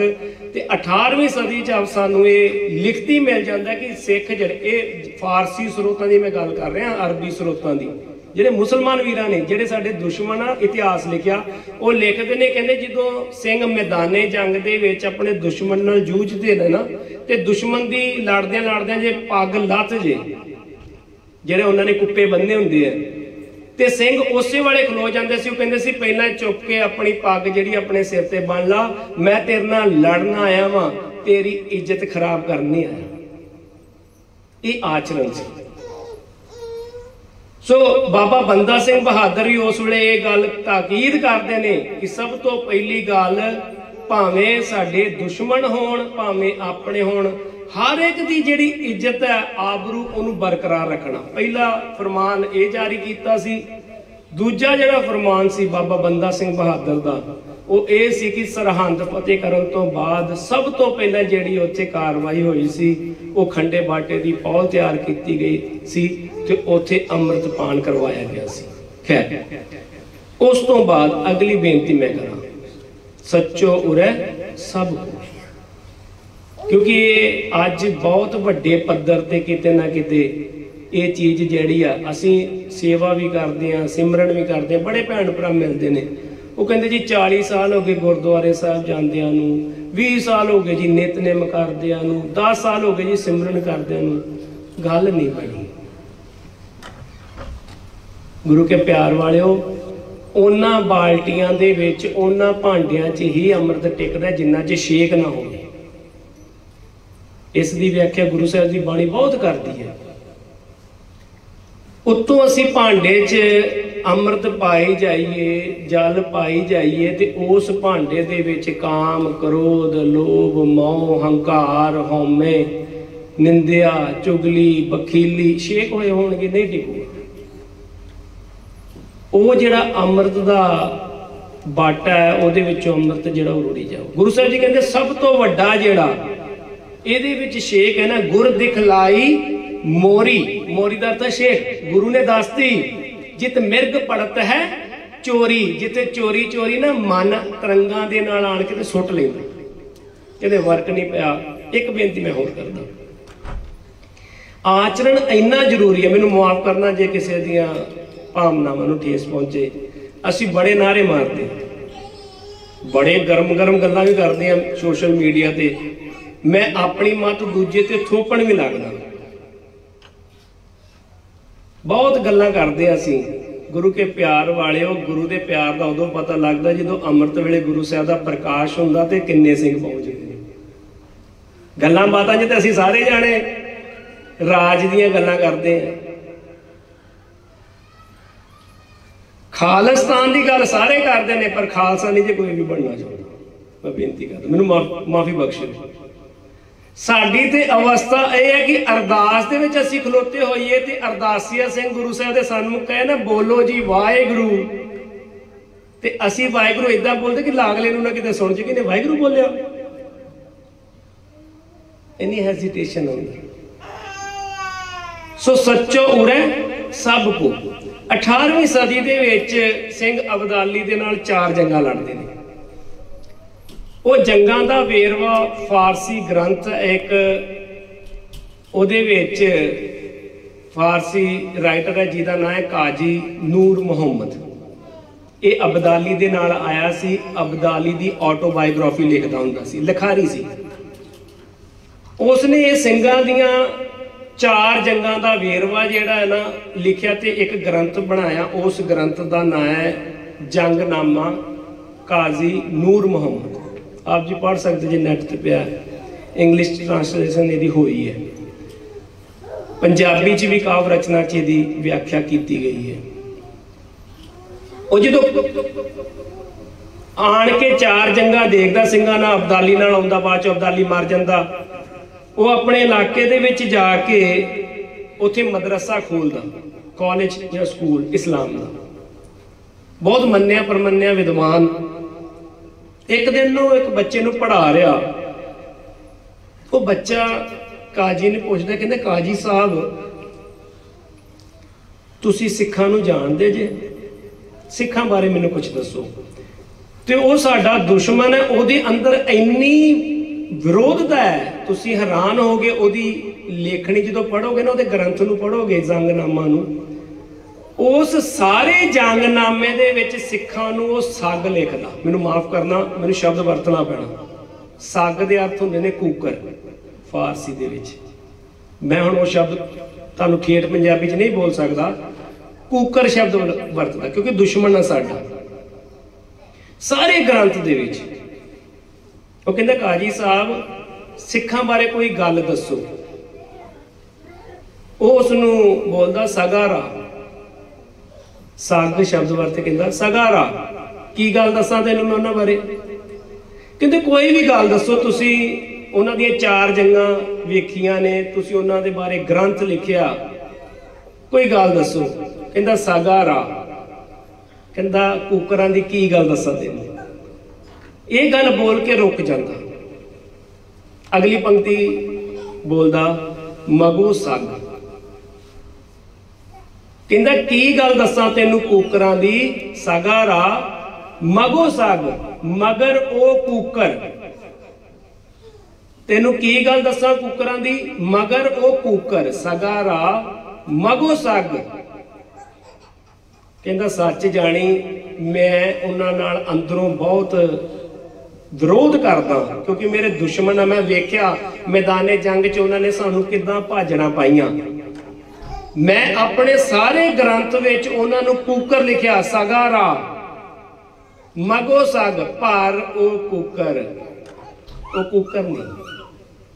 मैं उन्हां नूं कूकर लिखदा, सगारा मगो सग, असल विच ओ कूकर नहीं। वो कहंदा फिर की आ? वो कहंदा सगारा मगो सग कि हशतंद शेर।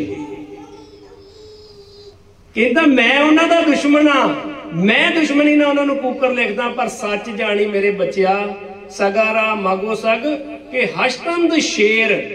कहंदा सच जानी वो शेर ने। फिर इन्नी गल करके कहंदा नहीं वो शेर भी नहीं।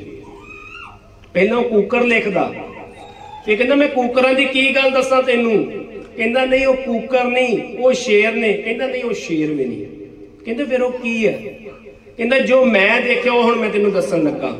सगारा मगो सग कि हशतंद शेर, बा मैदाने मरदा चू शेरां दलेर।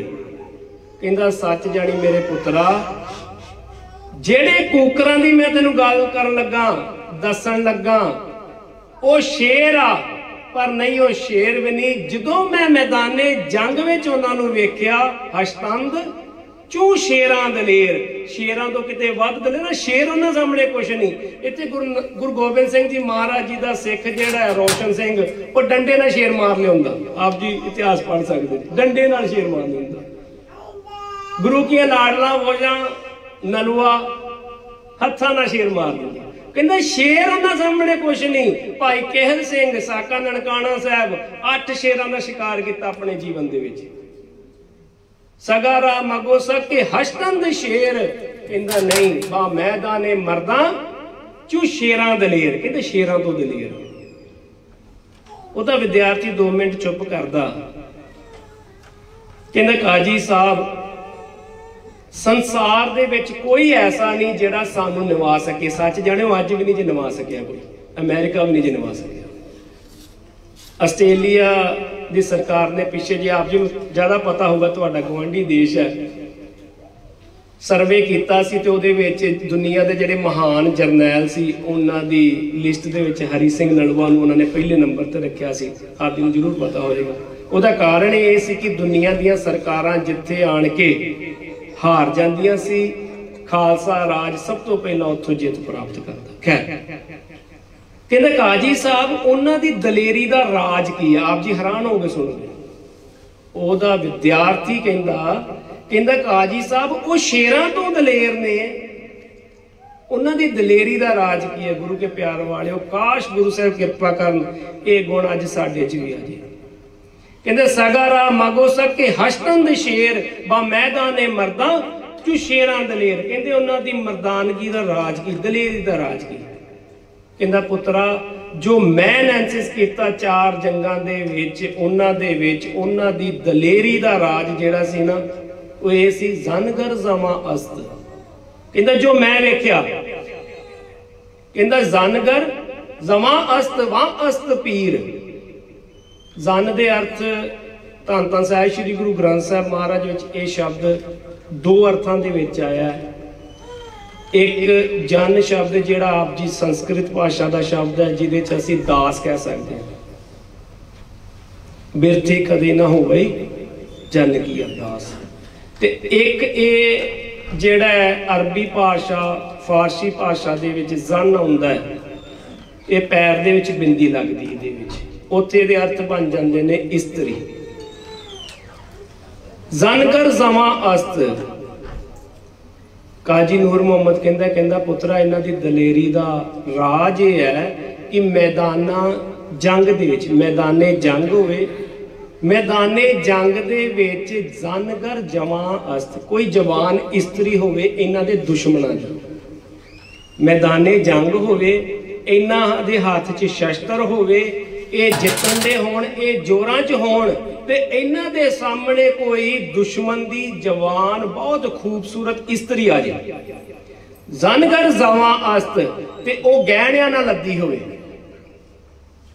इन्हां दे हाथ च तलवार होवे गुरु साहब माफ करन श्री साहब होवे किरपान होवे ये जोर दे विच होण मैदाने जंग दे जेतू होण इन्हां दे सामने दुश्मन दी औरत होवे जवान होवे सुंदर होवे गहणियां नाल लद्दी होवे जनगर जवा अस्त वां अस्त पीर वां या पीर दे अर्थ ने बुजुर्ग औरत वडेरी उम्र दी। कहंदे दुश्मन दी औरत होवे भावें जवान होवे भावें बुढ़ी होवे भावें सोहनी होवे भावें सुनक्खी होवे भावें गहणे ना लद्दी होवे जनकर जवा अस्त वां अस्त पीर बगू संग बुढ़िया रतो गोशागीर। कहंदे ओनू हाथ जोड़ के कहणगे बुढ़िए। कहंदे इन्हां दी कमाल दी गल आ इन्हां दे घर दे विच 16 सालां दी गुड्डी आ जे इन्हां दे घर दे विच 86 सालां दी आ जे ये ओनू सत्कार नाल बुढ़ी कहणगे। ਅਸੀਂ ਕਿ छोटे बच्चे बैल वजे ना दरवाजे ते छोटे बच्चे ने पुत वेखी कौन वो वेखण जाएगा पिछे मुड़ के पुत कौन है पता नहीं मम्मा 2 बुढ़ियां ते एक बंदा बुढ़ी भाई 18 साल की होगी। कहते जनगर जवा अस्त वां अस्त पीर बगो संग बुढ़िया रतु गिरशगीर। कहते भावें जवान होए भावें बुढ़ी होवे सुंदर होवे गहने ना लद्दी होए हाथ जोड़ के कहणगे बगो संग बुढ़िया ये मेरी मां दी उम्र दी औरते भाव मेरी माता जी तुसी किथे चले जे ऐस पासे जंग चल रहा इधर खतरा है तुसी इधर ना जाओ खतरे वाले पासे मैं जावांगा दूजा राह सेक है तुसी उधर दी जाओ जनगर जवा अस्त वां अस्त पीर बगो संग बुढ़िया रतो गोशागीर ऐस पासे दी चल जा किते तेनू कोई तकलीफ तेनू आंच ना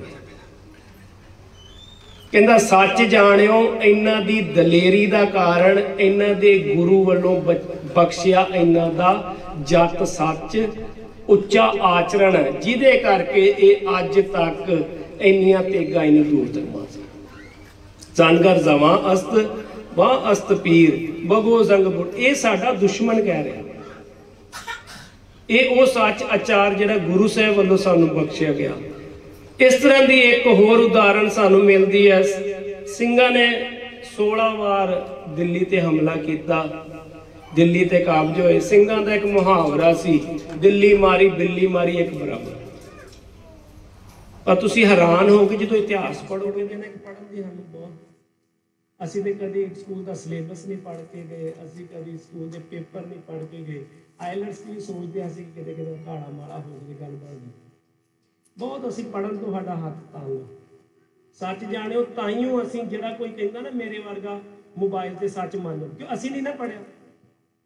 वो जिद्दन नूं मर्जी तोड़ मरोड़ के व्याख्या करी जांदा, कारण कि असी नहीं पढ़े। खैर जो आप जी पढ़ोगे ना आप जी हैरान हो जाओगे। सिंघां ने 16 बार दिल्ली ते हमला किया, दिल्ली जित्ती पर उत्थे राज नहीं किया।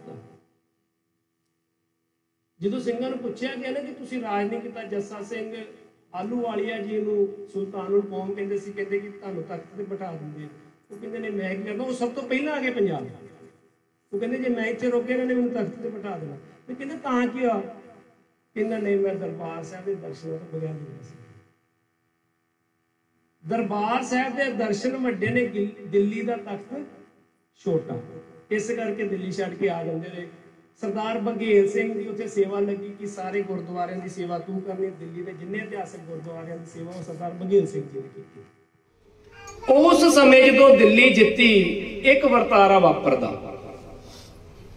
वरतारा की हुंदा कि उस वेले जो सिंह जेतू हो जाते ने ते कई इन्हां दे जिहड़े नवाब ने ना वो इस्त्रियां दे कपड़े पा के, बड़ा फैशन है। पिछे जी भी तुसीं वेख्या सी, एक बड़ा वड्डा क्रांतिकारी योद्धा सी, मुड़ के वो लेडीज दे कपड़े पा के भज्जा सी स्टेज तो।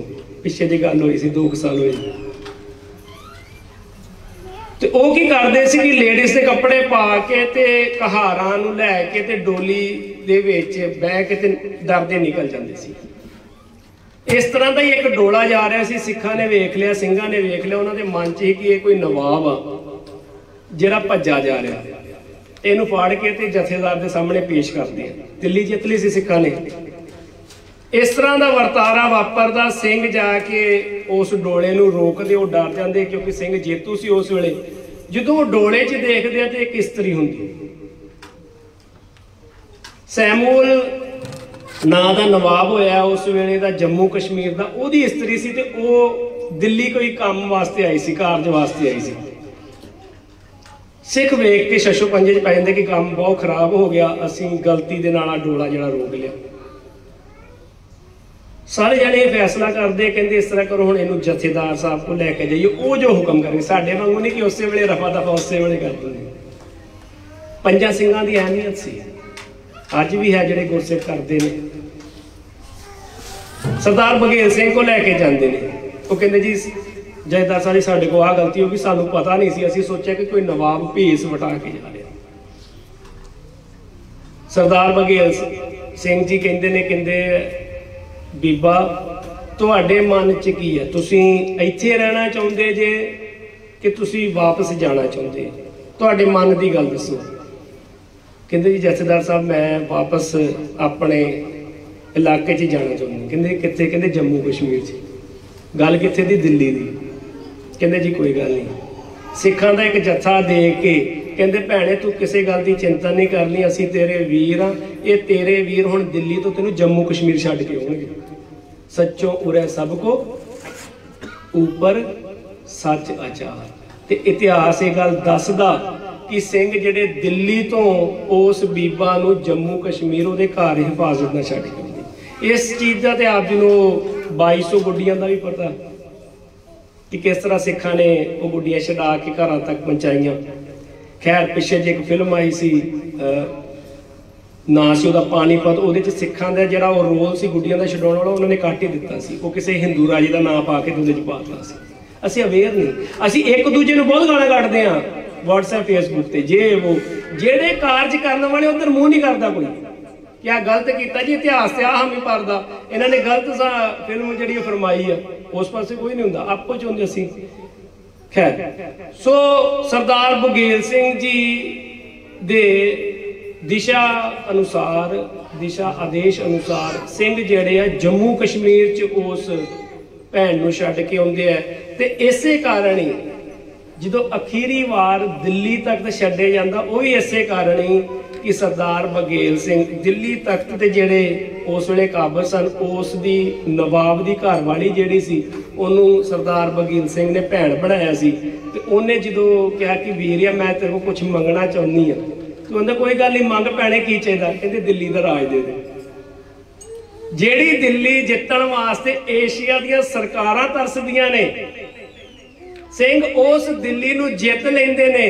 ਤੇ ਭੈਣ ਬਣ ਕੇ ਉਹ ਕਹਿੰਦੀ ਵੀਰਿਆ ਮੈਂ ਤੇਰੇ ਕੋਲ ਚੀਜ਼ ਮੰਗਦੀ ਆ, ਤੂੰ ਦੇਂਗਾ? ਕਹਿੰਦਾ ਜ਼ਰੂਰ ਦਾਂਗਾ, ਕੀ ਚਾਹੀਦਾ? ਕਹਿੰਦੇ ਸਾਨੂੰ ਦਿੱਲੀ ਦਾ ਰਾਜ ਫੇਰ ਸਾਡੀ ਝੋਲੀ ਚ ਪਾ ਦੇ। ਕਹਿੰਦੇ ਭੈਣ ਦਿੱਤਾ, ਪਰ ਮੈਨੂੰ ਗੁਰੂ ਘਰਾਂ ਦੀ ਸੇਵਾ ਕਰਾ ਲੈਂਦੇ। ਸੱਚੋ ਉਰੇ ਸਭ, ਇਹ ਨਹੀਂ ਕਿਹਾ ਕਿ ਮੈਂ ਜਿੱਤ ਗਿਆ ਤਾਂ ਤੇਰਾ ਘਰ ਵਾਲਾ ਹਾਰ ਗਿਆ ਤੇ ਹੁਣ ਤੂੰ ਸਾਡੀ ਦਾਸੀ ਆ ਤੇ ਤੇਰੇ ਕੋਲ ਆਹ ਕੰਮ ਕਰਾਵਾਂਗੇ, ਤੇਰੇ ਕੋਲ ਉਹ ਕਰਾਵਾਂਗੇ। ਵੇਖੋ ਆਚਰਣ ਸਿੱਖਾਂ ਦਾ ਇਹ ਬਹੁਤ ਜ਼ਰੂਰੀ ਸੀ। ਇਹ ਗੱਲਾਂ ਬਹੁਤ ਘੱਟ ਹੁੰਦੀਆਂ ਨੇ ਤੇ ਮੇਰੇ ਮਨ ਦੇ ਵਿੱਚ ਹੈ ਕਿ ਇਹ ਆਪਾਂ ਜ਼ਰੂਰ ਇੱਕ ਵਾਰ ਥੋੜਾ ਜਿਹਾ ਚਿੜੀ ਦੀ ਚੁੰਝ ਵਾਂਗੂ ਪਾਣੀ ਪਾਉਣ ਦੀ ਗੱਲ ਆ। ਆਪ ਜੀ ਸਾਰੇ ਸਿਆਣੇ, ਕਿਸੇ ਜੰਗਲ ਨੂੰ ਅੱਗ ਲੱਗ ਗਈ, ਸਾਰੇ ਜਿਹੜੇ ਜਾਨਵਰ ਉਹ ਭੱਜੀ ਜਾਣ ਜੰਗਲ ਤੋਂ ਬਾਹਰ। ਚਿੜੀ ਦਾ ਆਲਣਾ ਸੀ ਇੱਕ ਰੁੱਖ ਤੇ, ਉਹ ਚਿੜੀ ਜਾਵੇ ਜਾ ਕੇ ਤਲਾਅ ਚੋਂ ਚੁੰਝ ਭਰੇ ਪਾਣੀ ਨਾਲ ਤੇ ਉਹ ਲਿਆ ਕੇ ਉਹ ਰੁੱਖ ਤੇ ਪਾਣੀ ਪਾਵੇ। ਹਾਥੀ ਲੰਘਣ ਡਿਆ ਸੀ, ਕਹਿੰਦਾ ਤੂੰ ਮੂਰਖ ਹੋ ਗਈ ਹੈ, ਤੇਰੀ ਚੁੰਝ ਨਾਲ ਅੱਗ ਬੁੱਝ ਜਾਏਗੀ ਪਾਣੀ ਨਾਲ? ਕਹਿੰਦੀ ਨਹੀਂ ਬੁੱਝੇਗੀ। ਤੇ ਵੇ ਕਹਿੰਦਾ ਸ਼ੈਤਾਨੇ ਪਾਉਣ ਕਿਉਂ ਨਹੀਂ ਹੈ? ਕਹਿੰਦੀ ਮੈਨੂੰ ਪਤਾ ਮੇਰੀ ਚੁੰਝ ਦੇ ਪਾਣੀ ਨਾਲ ਜੰਗਲ ਦੀ ਅੱਗ ਕੀ ਮੇਰੇ ਆਲਣੇ ਦੀ ਅੱਗ ਵੀ ਨਹੀਂ ਬੁੱਝਣੀ, ਪਰ ਸਿਰਫ ਮੈਨੂੰ ਇੱਕ ਗੱਲ ਦਾ ਪਤਾ ਕਿ ਹਰ ਚੀਜ਼ ਦਾ ਇਤਿਹਾਸ ਲਿਖਿਆ ਜਾਂਦਾ ਜੇ, ਚੰਗਿਆਂ ਦਾ ਵੀ ਤੇ ਮਾੜਿਆਂ ਦਾ ਵੀ। ਅਸੀਂ ਜੋ ਕਰ ਰਹੇ ਹਾਂ ਨਾ, ਲੇਖਾ ਕਤੇ ਨਾ ਛੁੱਟਿਆ ਹੀ ਹੈ, ਖਿਨ ਖਿਨ ਭੁੱਲਣ। ਲੇਖਾ ਜਿਹੜਾ ਉਹ ਲਿਖਿਆ ਜਾਣਾ, ਹਰ ਇੱਕ ਨੇ ਜਿਹੜਾ ਜਿਹੜਾ ਕਾਰਜ ਕੀਤਾ, ਕਿਸੇ ਨੇ ਚੰਗਾ ਕੀਤਾ, ਕਿਸੇ ਨੇ ਮਾੜਾ ਕੀਤਾ, ਉਹ ਲਿਖਿਆ ਜਾਣਾ। ਕਹਿੰਦੀ ਬਸ ਮੈਂ ਇੰਨਾ ਚਾਹੁੰਦੀ ਹਾਂ ਕਿ ਕੱਲ ਨੂੰ ਜਦੋਂ ਜੰਗਲ ਦਾ ਇਤਿਹਾਸ ਲਿਖਿਆ ਜਾਵੇ ਤੇ ਜਦੋਂ ਉਸ ਇਤਿਹਾਸ 'ਚ ਇਹ ਅੱਗ ਲਿਖੀ ਜਾਵੇ ਤੇ ਮੇਰਾ ਨਾਂ ਅੱਗ ਲਾਉਣ ਵਾਲਿਆਂ ਵਿੱਚ ਨਾ ਆਵੇ, ਮੇਰਾ ਨਾਂ ਅੱਗ ਬੁਝਾਉਣ ਵਾਲਿਆਂ ਵਿੱਚ। ਸੱਚੋ ਉਰੇ ਸਭ। ਸੋ ਗੁਰੂ ਕੇ ਪਿਆਰੇ ਵਾਲੇ, ਜੋ ਵੀ ਅੱਜ ਹੋ ਰਿਹਾ ਨਾ, ਜੋ ਵੀ ਕੁਝ ਕਹਿ ਰਿਹਾ, ਇਹ ਲਿਖਿਆ ਜਾਣਾ। ਪਹਿਲਾਂ ਵੀ ਲਿਖਿਆ ਗਿਆ, ਅੱਜ ਵੀ ਲਿਖਿਆ ਜਾਣਾ। ਕਿਸੇ ਦਾ ਨਾਂ ਅੱਗ ਲਾਉਣ ਵਾਲਿਆਂ 'ਚ ਆਉਣਾ, ਕਿਸੇ ਦਾ ਨਾਂ ਅੱਗ ਬੁਝਾਉਣ ਵਾਲਿਆਂ 'ਚ ਆਉਣਾ। ਹੁਣ ਇਹ ਅਸੀਂ ਡਿਸਾਈਡ ਕਰਨਾ ਕਿ ਮੇਰਾ ਨਾਂ ਕਿਹੜੇ ਪਾਸੇ, ਗੁਰੂ ਕਿਰਪਾ ਕਰਨ ਮੇਰੇ ਹਿੱਸੇ ਕਿਹੜੀ ਸੇਵਾ ਹੋਵੇ। ਸੋ ਖੈਰ, ਭੈਣ ਬਣਾ ਕੇ ਉਸ ਭੈਣ ਦੀ ਝੋਲੀ ਦੇ ਵਿੱਚ ਦਿੱਲੀ ਦਾ ਤਖਤੋ ਤਾਜ ਤੇ ਰਾਜ ਪਾ ਦਿੰਦਾ। ਉਸ ਵੇਲੇ ਤਖਤੇ ਤਾਊਸ ਦਾ ਇੱਕ ਜਿਹੜਾ ਟੋਟਾ, ਜਿਹੜੇ ਤਖਤ ਤੇ ਰਾਜੇ ਮਹਾਰਾਜੇ ਬਹਿੰਦੇ ਸੀ, ਉਹ ਸਿੰਘ ਆਪਣੇ ਘੋੜਿਆਂ ਮਗਰ, ਹਾਥੀਆਂ ਮਗਰ ਲੱਦ ਕੇ ਲਿਆਉਂਦੇ ਨੇ। ਆਪ ਜੀ ਜਦੋਂ ਵੀ ਦਰਬਾਰ ਸਾਹਿਬ ਜਾਓ, ਦਰਬਾਰ ਸਾਹਿਬ ਜਿੱਥੇ ਦੁੱਖ ਭੰਜਣੀ ਬੇਰੀ ਸਾਹਿਬ, ਉਹਦੇ ਨਾਲ ਹੀ ਨਾ ਲਾਲ ਰੰਗ ਦੇ ਸ਼ਡਿਊਲ ਦੇ ਵਿੱਚ ਇੱਕ ਸਟਰਕਚਰ ਬਣਾਇਆ ਜਿਹਨੂੰ ਅਸੀਂ ਬੁੰਗਾ ਰਾਮਗੜੀਆ ਕਹਿੰਦੇ, ਜ਼ਰੂਰ ਜਾ ਕੇ ਦਰਸ਼ਨ ਕਰਿਓ। ਉਹਦੇ ਉਤਲੇ ਪਾਸੇ ਉਹ ਪੱਥਰ ਅੱਜ ਵੀ ਪਿਆ। ਉਹ ਸਾਡੇ ਵੱਡੇ ਵਡੇਰਿਆਂ ਨੇ ਲਿਆ ਕੇ ਇਸ ਕਰਕੇ ਰੱਖਿਆ ਕਿ ਸਾਡੀ ਆਉਣ ਵਾਲੀਆਂ ਪੀੜ੍ਹੀਆਂ ਵੇਖਣਗੀਆਂ ਕਿ ਸਾਡੇ ਵੱਡੇ ਵਡੇਰਿਆਂ ਨੇ ਦਿੱਲੀ ਦਾ ਤਖਤ ਪੁੱਟ ਕੇ ਲਿਆਂਦਾ ਸੀ। ਉਹ ਅੱਜ ਵੀ ਉੱਥੇ ਪਿਆ, ਜ਼ਰੂਰ ਦਰਸ਼ਨ ਕਰਿਆ ਕਰੀਏ, ਬੱਚਿਆਂ ਨੂੰ ਕਰਾਈਏ। ਖੈਰ, ਸਮਾਂ ਲੰਘਦਾ, ਸਮਾਂ ਮੇਰੇ ਕੋਲ ਸੀਮਤ ਹੈ, ਮੈਂ ਸਮਾਪਤੀ ਵਾਲੇ ਪਾਸੇ ਆਵਾਂ। ਸਮਾਂ ਲੰਘਦਾ, ਸਮਾਂ ਆ ਜਾਂਦਾ ਮਹਾਰਾਜਾ ਰਣਜੀਤ ਸਿੰਘ ਦੇ ਟਾਈਮ। ਦਰਿਆਏ ਖੈਬਰ ਤੋਂ ਹਰ ਵਾਰ ਹਮਲਾ ਹੁੰਦਾ। 18ਵੀਂ ਸਦੀ ਸਾਰੀ ਹਮਲਿਆਂ ਨਾਲ ਭਰੀ ਹੈ। ਜਦੋਂ ਵੀ ਮੁਗਲ ਵੀ ਆ ਰਹੇ ਨੇ, ਉਹ ਇਸ ਪਾਸਿਓਂ ਆ ਰਹੇ ਨੇ, ਜਿੰਨੇ ਹਮਲਾਵਰ ਆਏ ਨੇ ਹਿੰਦੁਸਤਾਨ ਇਸੇ ਦਰੇ ਵੱਲੋਂ ਆਏ ਨੇ। ਇਸ ਕਰਕੇ ਪੰਜਾਬ ਦੇ ਜੰਮਿਆਂ ਨੂੰ ਨਿਤ ਮੁਹਿੰਮ, ਇਹਦਾ ਅਰਥ ਇਹ ਸੀ ਕਿ ਇਹ ਉਹ ਦਰਾ ਸੀ ਕਿ ਪੰਜਾਬ ਵੱਲੋਂ ਹੀ ਹਰ ਹਮਲਾਵਰ ਆਉਂਦਾ ਸੀ। ਇਹ ਦਰਾ ਖੁੱਲਾ ਸੀ, ਬਾਕੀ ਪਾਸੇ ਹਿਮਾਲय ਸੀ, 2-3 ਪਾਸੇ ਜਿਹੜਾ ਸਮੁੰਦਰ ਸੀ, ਹੋਰ ਕੋਈ ਥਾਂ ਨਹੀਂ ਸੀ। ਇਸੇ ਦਰੇ ਵੱਲੋਂ ਆਉਂਦੇ ਸੀ। ਇਸ ਕਰਕੇ ਪੰਜਾਬ ਨੂੰ ਹਰ ਆਏ ਜੁਝਾਰੂ ਦੇ ਨਾਲ ਜੰਗ ਕਰਨੀ ਪੈਂਦੀ ਸੀ। ਇੱਕ ਮੈਂ ਬੇਨਤੀ ਕਰਦਾ, ਜਦੋਂ ਸਿਕੰਦਰ ਆਇਆ ਸੀ ਨਾ, ਸਾਨੂੰ ਸਾਰਿਆਂ ਨੂੰ ਪਤਾ ਕਿ ਸਿਕੰਦਰ ਜਿਹੜਾ ਸੀ, ਸਿਕੰਦਰ ਦੇ ਸਾਹਮਣੇ ਕਿਹੜਾ ਹਿੰਦੁਸਤਾਨੀ ਬਾਦਸ਼ਾਹ ਖੜਾ ਹੋਇਆ ਸੀ? ਪੁਰੂ। ਅਸੀਂ ਗੱਲ ਕਰਦੇ ਨਾ, ਪੁਰੂ ਖੜਾ ਸੀ, ਉਹ ਪੰਜਾਬ ਦਾ ਸੀ, ਉਹ ਵੀ ਪੰਜਾਬ ਦਾ ਸੀ। खैर हो सकता है सानू ना पता होवे, वो खड़ा मतलब जिन्नियां मुहिमां होईयां। सो उस वेले हरी सिंह नलवे ने फैसला लिया कि असीं वो दरा बंद कर दईए भाव उत्थे चौंकी बनाईए चल के उस इलाके नूं सार करिए। उत्थे एक किला सी, उस किले दे उत्ते जे आपां काबज हो जाइए ते उधरों आया जिहड़ा हमलावर उहनूं रोक सकदे आपां। हरी सिंह नलवा अपनी खालसा फौज नूं लैके दरियाए खैबर दे उस किले वाल धावा बोलते ने। उस किले का जिहड़ा फौजदार है उहदा नाम है शमशेर खां। उहदा एक बेटा है जिहदा नाम है गुलफाम। वो किले विच ने जदों सुनते ने कि हरी सिंह नलवा आया इस पासे चढ़ाई करके, वो किला छड्ड के ते भज जाते हैं सारे। मैं तुहानूं कोई फिल्म की स्टोरी नहीं सुना रहा, गुरु के प्यार वाले आप जी पढ़ सकते हो। वो किले नूं छड्ड के भज जाते हैं क्योंकि हरी सिंह नलवे का नाम गुरु साहब ने किरपा करके इन्ना उच्चे पद्धर ते रखिया सी कि ना सुन के अज भी उत्थे दे मुहावरे ने, जे बच्चा रोए तो उसकी माँ कहती चुप छा बच्चे हरिया राला रे, चुप कर जा पुत नहीं तो हरी सिंह नलवा आ जाऊगा। अज का मुहावरा उत्थे दा। सो आप जी इस मुहावरे तो इमेजिनेशन कर सकते जी हरी सिंह नलवे दी उस वेले धाक की होगी गुरु के सिख दी। सो हरी सिंह नलवा जो उधर नूं चढ़ाई करता वो भज जाते ने, फौजदार भी भजदा, उहदा बेटा जिहड़ा गुलफाम है वह भी भजदा। उहदे बेटे दे नाल ना उहदी मंगेतर हुंदी है, इतिहास च उहदा नाम है बानो, बेगम बानो। वो भी बहुत जुझारू, बड़ी दलेर, बड़ा योधियां वर्गे उहदे करतब। जो भजे जाते ना तो अपने मंगेतर नूं कहंदी गुलफाम आपां भजन क्यों डे अपना किला छड्ड के? कहंदा तैनूं पता नहीं है हरी सिंह नलवे ने हमला करता। कहंदी हमला करता तो आपां उहदा मुकाबला करिए। कहंदा नहीं उहदा मुकाबला नहीं हो सकता, उन्हें बड़ियां मुहिमां जित्तियां ते बड़ा वड्डा योधा, ते कहंदे उहदे सामने कोई टिक नहीं सकदा। तो मैं एक बेनती करदा हरी सिंह नलवे दी शहीदी भी जिहड़ी सी ना वो पिठ च गोलियां मार के होई सी, शायद आप जी नूं पता होवे। कहंदी गुलफाम मैं तेरे नाल निकाह करना इस करके मन्निया कि तू इन्ना सारियां चों सब तो वड्डा जुझारू योधा, ते मैं चाहुंदी सी कि जिहड़ा मेरा वार होवे वो सब तो वड्डा जोरावर होवे, योधा होवे, वीर होवे। ते आ वेख के ते मैं बहुत हैरान हो गई कि तेरे वर्गा एडा वड्डा योधा भी किसी का नाम सुन के ही भज जे। ये बड़ी हासोहीणी जी गल है, कोई गल समझ नहीं आती, विश्वास नहीं आता। कहंदा तैनूं विश्वास इस करके नहीं आता क्योंकि तू ओदियां वारां नहीं सुनियां, ओदियां ताकत दियां, ओदियां चंडी दियां वारां नहीं सुनियां, तू ओदी किरपान दियां वारां नहीं सुनियां, गाथावां नहीं सुनियां, जो उन्हें कारनामे कीते ने, इस करके नहीं आता तैनूं। कहंदी फिर मेरा दिल करदा कि इहो जिहे योधे सूरबीर दे ना एक बार दर्शन करने चाहिए, जिहदा नाम सुन के अफगान भी थर थर काम उठन। इहो जिहा योधा किहो जिहा होएगा?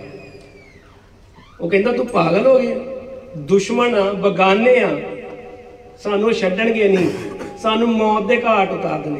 कहंदी मरना मंजूर आ पर इहो जिहे योधे दे एक बार दर्शन जरूर करने, जिहदा नाम सुन के वड्डे तो वड्डे जिहड़े काबल योधे पठान जोरावर जिहड़े ने वो हिल गए, एक बार भज गए। वो अपनी बांह छडाउंदी है ते पिछे नूं भजदी वापस। बाकी उन्हां दी सारी जिहड़ी फौज है उहदा जिहड़ा मंगेतर है वो अगां लंघ जाते हैं। बानो घोड़े ते पिछे नूं आउंदी है, पता करदी है कित्थे सिंघां ने जिहड़े ने वो टेंट लाए ने, उत्थे पहुंचदी, उत्थे जाके ते पुछदी, कहंदे मैं ना जथेदार हरी सिंह नलवे नूं मिलना। वो दसदे ने कहंदे वो टेंट दे विच वो बैठे ने। जो अंदर जान लगती दो पहरेदार सिख होंगे ने, बानू ने खंजर रखा होंगे अपने कमर कस्से दे विच। अज भी उत्थे दी इस तरह खंजर रखदियां। गल वक्री है कि श्री साहब सानू भारी लगती है अज, पर वो रखते हैं। बानू कहती कि मैं ना जथेदार के दर्शन करने ने। एक सिंह श्री साहब वेखदा, कोई इशारा करता दूजी सिंह नूं कि श्री साहब पई। वो कहंदा नहीं, साडे घराणे दे विच ये पीर ने, असीं नमस्कार करते हैं, असीं इस बीबी की बड़ी उस्तत करते हैं कि ये शस्त्रधारी है।